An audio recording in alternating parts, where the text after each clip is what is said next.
आप सभी से नमस्कार। आप देख रहे हैं फरीदाबाद न्यूज़। मैं धर्मेंद्र प्रताप सिंह। हरियाणा में भाजपा की सरकार है, मुख्यमंत्री नायब सैनी है, लेकिन कांग्रेस जोर मार रही है कि अब की कांग्रेस की सरकार बनेगी, भाजपा का सफाया हो जाएगा।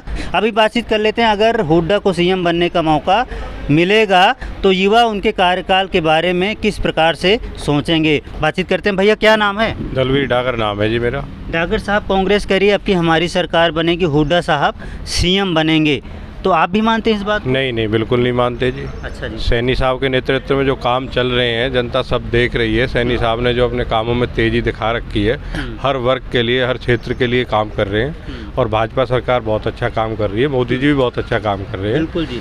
और हुड्डा साहब अगर इस चीज़ को कहते हैं, पहली बात तो वो बनेंगे ही नहीं। अगर किसी कारणवश बन भी जाते हैं तो उनके हाथ में कुछ पावर रहेगी नहीं, आगे से उनको फंड मिलेगा नहीं, जनता में फिर वही विकास कार्यों के लिए त्राही रहेगी। जैसे केजरीवाल रोना रोते रहते हैं कि फंड नहीं मिल रहा, फंड नहीं मिल रहा। वही है जी। अच्छा, तो उससे अच्छा तो यही है, हमारे सैनी साहब जिस प्रकार से अपना विकास की झड़ी अभी भी उन्होंने लगा रखी है और आने वाले समय में सत्ता में आएंगे, उससे अच्छा और कार्य करेंगे। तो हम यही चाहेंगे कि सैनी साहब ही बने। कल आपने देखा होगा नीति आयोग की बैठक हुई दिल्ली में, बहुत सारे जो अपोजिशन वाले सीएम है वो नहीं पहुंचे। इसे साफ साफ देखा गया भैया वो सीएम अपने राज्य के लिए लड़ते नहीं हैं, वो सिर्फ मोदी जी से लड़ना चाहते हैं। क्या ये लड़ाई ठीक है?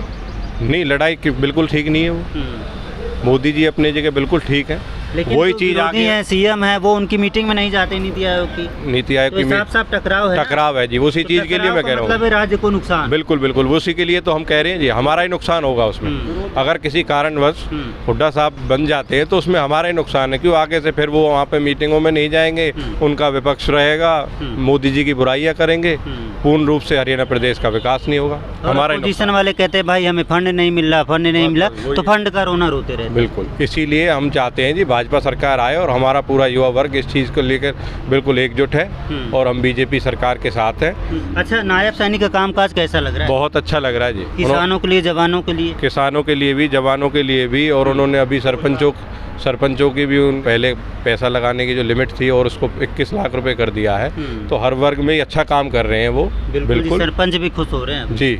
बिल्कुल। तो इसलिए हर तरफ से उनको सपोर्ट मिल रही है और पूर्ण रूप से बीजेपी ही आएगी हरियाणा। जी, धन्यवाद बातचीत करने के लिए। क्या नाम भैया? चोकराम डागर। तो आपको नायब सैनी पसंद है या हुड्डा जी पसंद है? नायब सैनी पसंद है, सीएम के रूप में। सीएम के रूप तो में आगे सरकार नायब सैनी की बनेगी? नायब सैनी की बननी चाहिए। लेकिन हुड्डा वाले कह रहे हैं भाई हमारी सरकार। हुड्डा की सरकार 10 साल रही, 10 साल में इन्होंने सिर्फ रोहतक और सोनीपत को चमकाया। यहाँ फरीदाबाद में गड्ढों की लाइन लगी हुई थी, एक भी सड़कें नहीं बनी, सारी सड़कें टूटी हुई थी।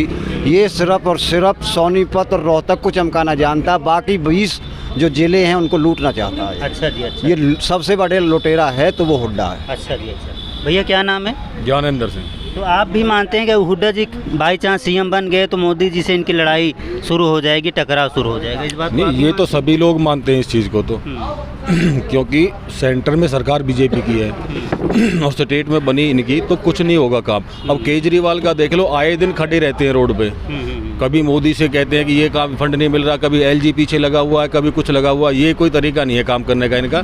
अगर बीजेपी की सरकार हरियाणा में आती है तो जैसे काम सुचारू रूप से पहले चलते आए 10 साल से, वो आगे भी निरंतर चलते रहे। सीएम नायब सैनी ही बनने चाहिए, सरकार भाजपा की आनी चाहिए, मोदी के साथ मिलकर काम करने वाला आदमी चाहिए हमें। आप बताइए भैया, नायब सैनी ही सीएम बने रहने चाहिए या हुड्डा का सीएम बनना अच्छा रहेगा? भाई साहब, नायब सैनी ही बिल्कुल सीएम रहने चाहिए। अब आप देख रहे हो पिछले 8-10 दिनों में रोजगार की तरफ देख लो, बिल्कुल निष्पक्ष भर्तियाँ की हैं। अभी 7,000 जो शिक्षकों को भर्ती किया गया है, रिजल्ट अनाउंस किया गया है। कांग्रेस क्या थी, पहले पैसे ले दे के काम करती थी, अब बिल्कुल गरीब आदमी का ओबीसी भी है, एससी भी अपने कोटे पे सभी लगे हुए हैं। पहले तो जिनकी जांच पहचान थी एमएलए के पास जाते थे, कांग्रेस के जो बने रहते थे वही लगते थे। अब बीजेपी ने तो हर किसी का वर्ग जो किसी भी वर्ग से है उसको ऊंचा उठाया है, तो सभी अब बीजेपी में ही मिलना चाहेंगे।